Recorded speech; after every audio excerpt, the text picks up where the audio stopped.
कभी गाड़ी, ट्रेन या नाव में सफर करते हुए जी मिचलाया है? या फिर कभी ऐसा लगा है कि नींद की जरा सी कमी ने जैसे पूरे शरीर की ताकत ही निचोड़ ली हो? आज हमारे पास एक बहुत ही दिलचस्प दस्तावेज है जिसका नाम है कोकुलस। ये कोकुलस इंडिकस नाम की एक होम्योपैथिक रेमेडी के बारे में है। जी। और ये कोई आधुनिक रिसर्च पेपर नहीं है। ये एक पुराने मेडिकल टेक्स्ट का हिस्सा है।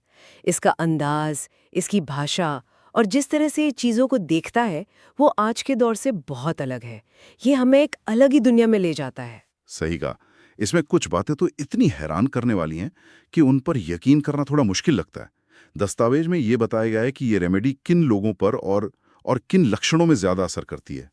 आज हम इसी की परतों को खोलेंगे और ये समझने की कोशिश करेंगे कि उस जमाने में बीमारियों और इंसान को किस नजरिए से देखा जाता था। बिल्कुल, हमारा मकसद भी यही है। हम इस दस्तावेज में दी गई जानकारी को जस का तस सामने रखेंगे और उसके पीछे की सोच को टटोलने की कोशिश करेंगे। ये एक तरह से पुराने मेडिकल टेक्स्ट की आर्कियोलॉजिकल डिग जैसा है, जहां हम बिना किसी पक्ष या विपक्ष के सिर्फ ये समझने की कोशिश कर रहे हैं कि वो लोग क्या सोच रहे थे। तो चलिए शुरू करते हैं।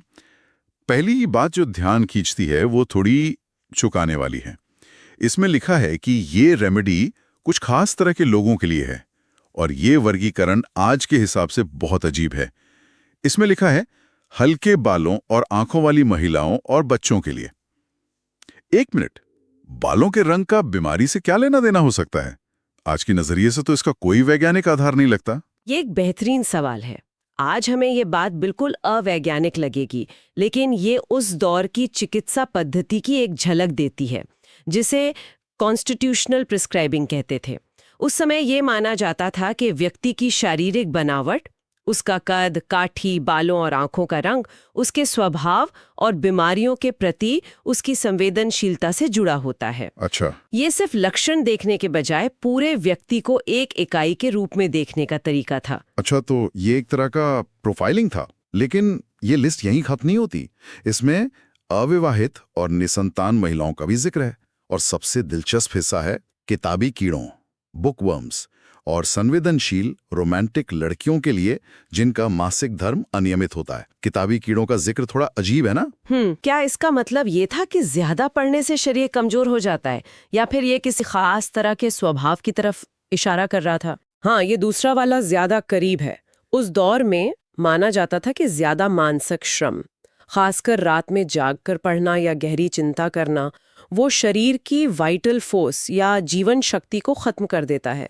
तो किताबी कीड़ा सिर्फ एक आदत नहीं, बल्कि एक ऐसी जीवन शैली का प्रतीक था जो सीधे सीधे शारीरिक कमजोरी और नर्वस सिस्टम की संवेदनशीलता से जुड़ी थी। अच्छा। और इसी तरह संवेदनशील रोमांटिक लड़कियां भी एक ऐसे स्वभाव की ओर इशारा है जो आसानी से भावनात्मक रूप से प्रभावित हो जाता है। तो ये शारीरिक बनावट, स्वभाव और जीवन शैली का एक कॉकटेल है। और इसमें एक और बात जुड़ी गई है, ऐसे लोग जो यौन एक्सेस यानी यौन गतिविधियों की अधिकता के कारण कमजोर हो गए हैं। ये तो काफी कुछ कवर कर रहा है। ये उस होलिस्टिक दृष्टिकोण को दिखाता है। वे मानते थे कि आपकी आदतें, आपका स्वभाव और आपका शरीर, ये सब एक ही कहानी कहते हैं।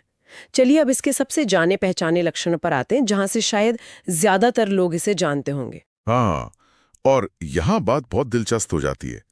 दस्तावेज में साफ लिखा है कि गाड़ी, नाव या रेल कार में सवारी करने से होने वाली मतली या उल्टी के लिए ये असरदार है। ये तो मोशन सिकनेस का क्लासिक केस है जिसे हम सब जानते हैं। बिल्कुल, लेकिन इसमें एक ऐसी परत है जो इसे सामान्य मोशन सिकनेस से अलग करती है। वही तो मैं उसी पर आ रहा था।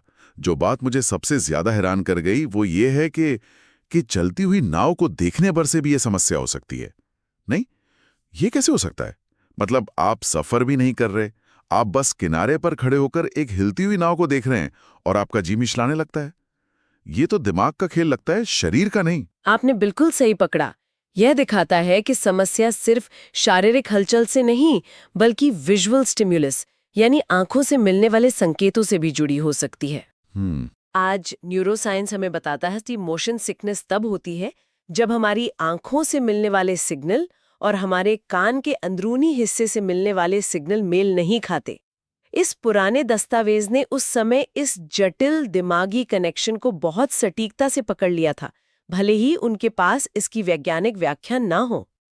तो मूल रूप से किसी भी तरह की गति, चाहे आप उसमें शामिल हों या उसे सिर्फ देख रहे हों, वो आपको बीमार कर सकती है। और इसी सिलसिले में एक और बात का जिक्र है जो थोड़ा अलग लगता है। डिजीजेस पिक्यूलियर टू ड्रंकर्ड्स, यानी शराबियों की खास बीमारियों में भी इसका उपयोग होता है। हाँ, ये शायद चक्कर और मतली जैसे लक्षणों के आधार पर जोड़ा गया होगा जो शराब के सेवन के बाद आम होते हैं। ये पैटर्न पहचानने जैसा है। जहां भी चक्कर, अस्थिरता और मतली का एक जैसा पैटर्न दिखे, वहां इस रेमेडी के बारे में सोचा जा सकता है। तो ये मोशन सिकनेस वाला हिस्सा तो आज भी समझ आता है, लेकिन दस्तावेज सिर्फ यही नहीं रुकता। सिर दर्द के बारे में जो लिखा है वो तो और भी विशिष्ट है। इसमें बताया गया है कि सिरदर्द गर्दन के पिछले हिस्से, नेप और सिर के पिछले हिस्से ऑक्सीपुट में होता है और रीढ़ तक फैलता है। और सिर्फ लोकेशन ही नहीं, दर्द का प्रकार भी बहुत खास है। हाँ, दर्द का वर्णन बहुत सजीव है। दस्तावेज कहता है जैसे किसी रस्सी से कसकर बांध दिया गया हो। आप इसे पढ़ते हुए उस कसाव को महसूस कर सकते हैं। और ये सिरदर्द भी मतली के साथ आता है, ठीक वैसा ही जैसा समुद्र में सफर करते हुए होता है। ये सारे लक्षण एक दूसरे से जुड़ते जा रहे हैं। बिल्कुल, और चक्कर का जिक्र भी इसी के साथ है, जिसे दस्तावेज वर्टिगो कहता है। बिस्तर से उठने पर ऐसा महसूस होना जैसे नशा हो, या फिर गाड़ी की गति से चक्कर आना। ये सब मिलकर नर्वस सिस्टम की एक बहुत ही संवेदनशील और अस्थिर अवस्था की तस्वीर बनाते हैं। लेकिन इन सबसे ऊपर एक लक्षण है जो पूरे दस्तावेज में छाया हुआ है, और वो है कमजोरी। भयानक, लकवाग्रस्त कर देने वाली कमजोरी। हाँ, ये सिर्फ थकावट नहीं है। दस्तावेज में शब्द इस्तेमाल हुआ है ग्रेट लैसिट्यूड, जिसका मतलब है अत्यधिक शिथिलता। इसमें लिखा है पूरे शरीर में इतनी थकान कि सीधे खड़े होने के लिए भी जोर लगाना पड़े। ये वो एहसास है जब शरीर आपका साथ देने से इनकार कर देता है। मुझे जो लाइन पढ़कर सबसे ज्यादा हैरानी हुई वो ये थी, मरीज को लगता है कि वो जोर से बोलने के लिए भी बहुत कमजोर है। जरा सोचिए, इतनी कमजोरी कि आपकी आवाज निकालना भी एक बहुत बड़ा काम लगे। ये शारीरिक ऊर्जा की कमी को बहुत गहराई से दर्शाता है। ये महज मांसपेशियों की कमजोरी नहीं है, ये पूरे सिस्टम का एक तरह से शटडाउन है, जैसे शरीर की बैटरी पूरी तरह से खत्म हो गई हो।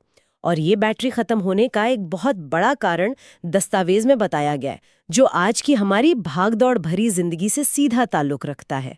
आप नींद की कमी की बात कर रहे हैं। ये हिस्सा तो आज के दौर में बहुत से लोगों को अपना सा लगेगा। इसमें साफ लिखा है कि नींद की कमी मानसिक उत्तेजना और रात में जागने के बहुत बुरे प्रभाव होते हैं। और ये प्रभाव मामूली नहीं है। दस्तावेज कहता है कि 1 घंटे की नींद कम होने पर भी व्यक्ति कमजोरी महसूस करता है। हम सब ने ये अनुभव किया है, लेकिन इसे एक प्रमुख लक्षण के तौर पर देखना दिलचस्प है। यहाँ तक कि बात सिर्फ कमजोरी तक नहीं रहती।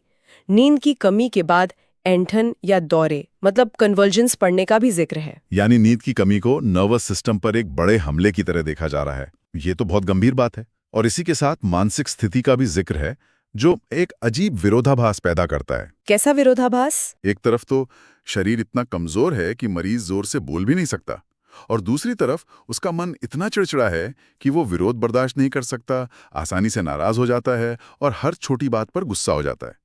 शरीर ठहरा है लेकिन दिमाग गुस्से से उबल रहा है। ऐसा कैसा हो सकता है? ये एक क्लासिक संकेत है जब नर्वस सिस्टम पूरी तरह से थक चुका हो। जब शरीर के पास ऊर्जा नहीं होती तो मन का संतुलन बनाए रखना, धैर्य रखना बहुत मुश्किल हो जाता है। आप छोटी छोटी बातों पर भड़कने लगते हैं क्योंकि आपके पास उन्हें झेलने की मानसिक ऊर्जा ही नहीं बची है। ये शारीरिक और मानसिक ऊर्जा के गहरे संबंध को दिखाता है। दस्तावेज में गुस्सा और दुख के बुरे प्रभावों के बारे में भी बताया गया है, जो इस कनेक्शन को और पुख्ता करता है। ये तो हुई मानसिक स्थिति की बात। अब आते हैं कुछ बहुत ही अनोखी लक्षणों पर। कुछ अनुभूतियां तो ऐसी हैं जो मैंने पहले कभी नहीं सुनी, जैसे सिर और शरीर के अन्य हिस्सों में खोखलेपन का एहसास। ये कैसा महसूस होता होगा?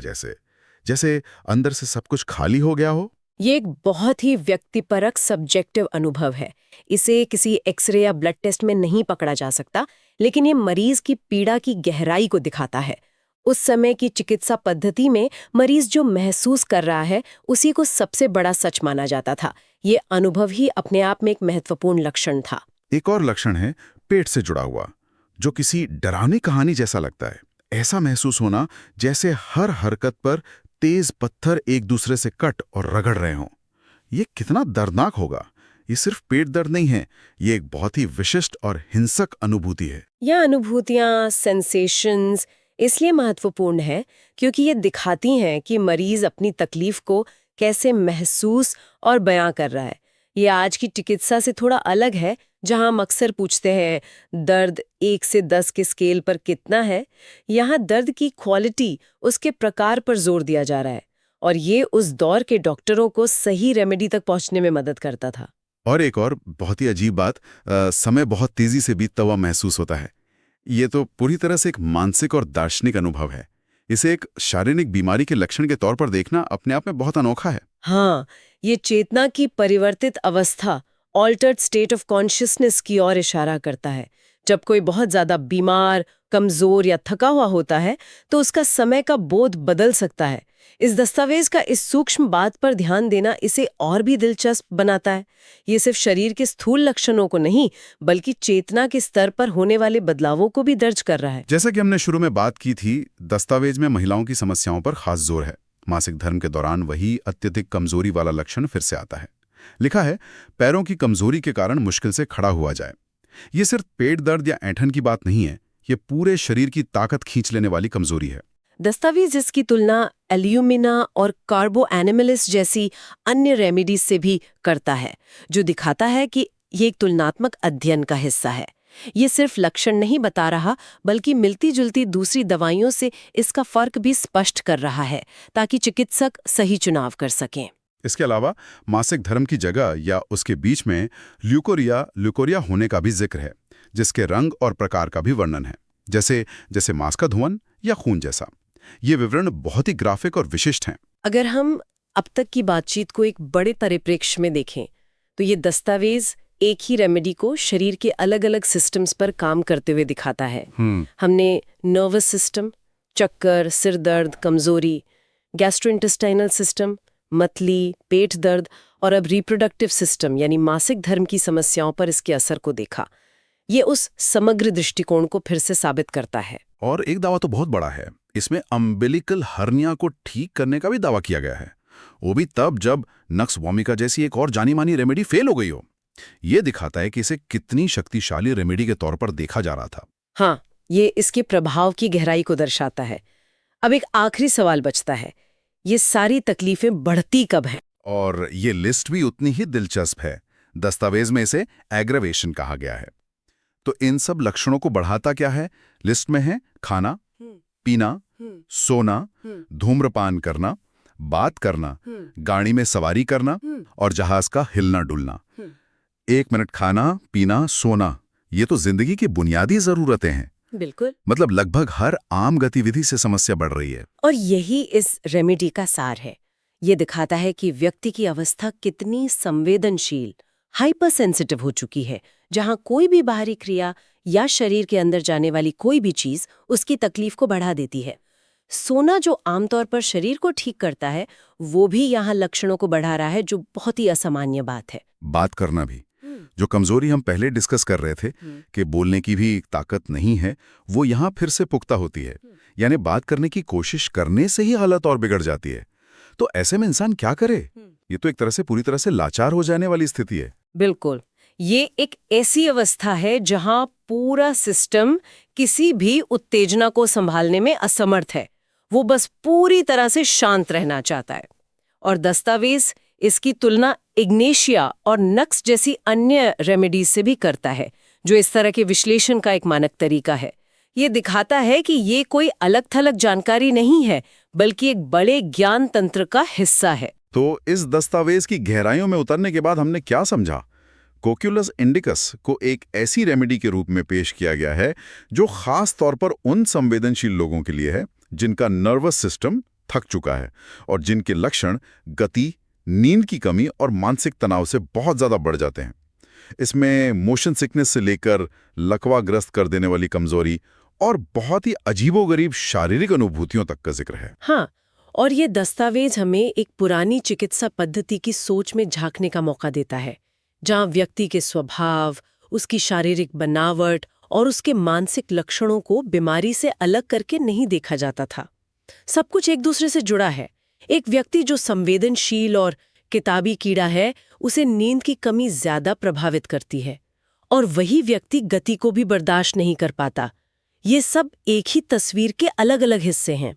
ये आज की विशेषज्ञता स्पेशलाइजेशन वाली दुनिया से बहुत अलग है, जहां हम पेट के लिए अलग डॉक्टर के पास जाते हैं और सिरदर्द के लिए अलग। वो पूरे इंसान को एक साथ देख रहे थे। हाँ, ये एक ज्यादा समग्र दृष्टिकोण है। भले ही इसके कुछ आधार, जैसे बालों का रंग, हमें आज अवैज्ञानिक लगें, लेकिन इसका मूल विचार ये है कि इंसान एक एकीकृत प्रणाली है। उसके किसी एक हिस्से की समस्या को पूरे सिस्टम से अलग करके नहीं समझा जा सकता। शरीर और मन एक ही सिक्के के दो पहलू हैं। आज की इस बातचीत के बाद एक सवाल मेरे मन में घूम रहा है। जिस तरह से इस पुराने दस्तावेज में मरीज के व्यक्तिपरक अनुभवों को, जैसे खोखलेपन का एहसास या समय का तेजी से गुजरना, इतनी गंभीरता और महत्व दिया गया है, क्या वो हमें ये सोचने पर मजबूर नहीं करता कि आज की आधुनिक चिकित्सा में, जहां हम अक्सर सिर्फ मापने योग्य डेटा जैसे ब्लड रिपोर्ट और स्कैन पर ध्यान केंद्रित करते हैं, हम कहीं मरीज के उस निजी अनुभव की कहानी को तो नहीं खो रहे? उस बीमारी की कविता को सुनने से हम कहीं चूक तो नहीं रहे? इस पर विचार जरूर कीजिएगा।